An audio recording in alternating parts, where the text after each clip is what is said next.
Mobile phone کو بنایا گیا تھا تاکہ سیکنڈز میں پیغام کو پہنچایا جا سکے اور وقت بچایا جا سکے، اور افسوس آج موبائل فون ہی وقت کے ضیاع کی ایک بڑی وجہ بن چکا ہے۔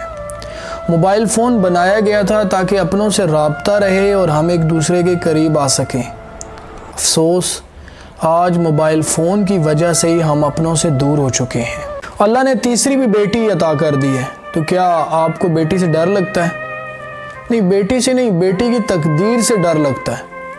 اچھا سنو، تقدیر سے ڈرنے کی بجائے تقدیر بنانے والے سے ڈرنا شروع کر دو، زندگی آسان ہو جائے گی۔ سہاروں کے سہارے جینا چھوڑ دو، یہ سہارے استقامت چھین لیتے ہیں۔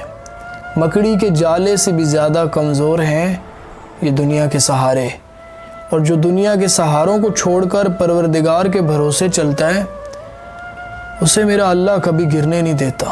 اللہ کو اپنے بندے بڑے پیارے ہیں، میرا اللہ بہت بڑا بادشاہ ہے۔ رشتے نبھانا کوئی آسان کام نہیں ہے، کئی بار اپنا دل دکھانا پڑتا ہے، لوگوں کی خطائیں معاف کرنی پڑتی ہیں، لوگوں کی جفائیں معاف کرنی پڑتی ہیں، لوگوں کے دیے ہوئے درد کو دل میں دفن کر کے مسکرا کے چلنا پڑتا ہے، دلوں کو صاف کرنا پڑتا ہے۔ یہ رشتے نبھانے اتنے آسان نہیں ہوتے۔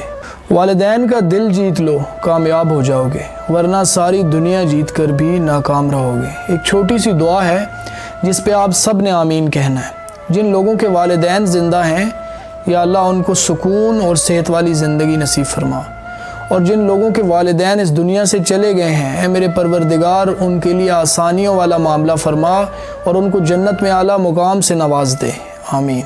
چھین کر کھانے والوں کا کبھی پیٹ نہیں بھرتا، اور بانٹ کر کھانے والے کبھی بھوکے نہیں مرتے، اور سکندر خوش نہیں ہے لوٹ کر دولت زمانے کی، سکندر خوش نہیں ہے لوٹ کر دولت زمانے کی، کلندر دونوں ہاتھوں سے لٹا کر رقص کرتا ہے۔ انسان اتنا سمجھدار ہے، گاڑی تک پہنچنے سے پہلے دروازہ کھول لیتا ہے، سردیاں آنے سے پہلے ہی گرم کپڑوں کا انتظام کر لیتا ہے، بچے کی پیدائش سے پہلے ہی کپڑے تیار کر لیتا ہے، بارش میں نکلنے سے پہلے ہی چھتری لے لیتا ہے، مگر قبر میں اترنے سے پہلے کوئی تیاری نہیں کرتا، کہتا ہے دیکھی جائے گی۔ میں نے اپنی زندگی میں غیر معمولی جذبے کو محسوس کیا ہے۔ ہماری ہڈیوں سے گوشت تو اتر سکتا ہے، لیکن ہمارے دل سے حضرت محمد مصطفیٰ صلی اللہ علیہ وآلہ وسلم کی محبت نہیں اتر سکتی۔ محمد کے غلاموں کا کفن میلا نہیں۔ کسی انسان کو کھانا کھلا کر یہ نہ سوچیں کہ میں نے اس کو کھانا کھلایا یا کوئی ہمارا کھانا کھا گیا۔ یہ بھی تو ہو سکتا ہے کہ آج کا رزق آپ کو شخص کے ہی نصیب سے ملا ہو۔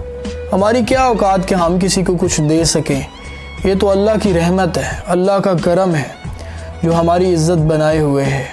محبت کا اظہار تو لفظوں سے ہو جاتا ہے، I love you so much، لیکن محبت ذمہ داری نبھانے سے ہوتی ہے۔ ساتھ ہونے اور ساتھ نبھانے میں بہت فرق ہوتا ہے۔ اگر آپ محبت میں ذمہ داری نہیں لے سکتے تو آپ کو بتانا تھا کہ آپ محبت میں گرفتار نہیں ہوئے، بلکہ آپ کو محبت نے آزاد کر دیا ہے۔ آپ کو محبت نہیں ہوئی، آپ کو وہم ہوا ہے۔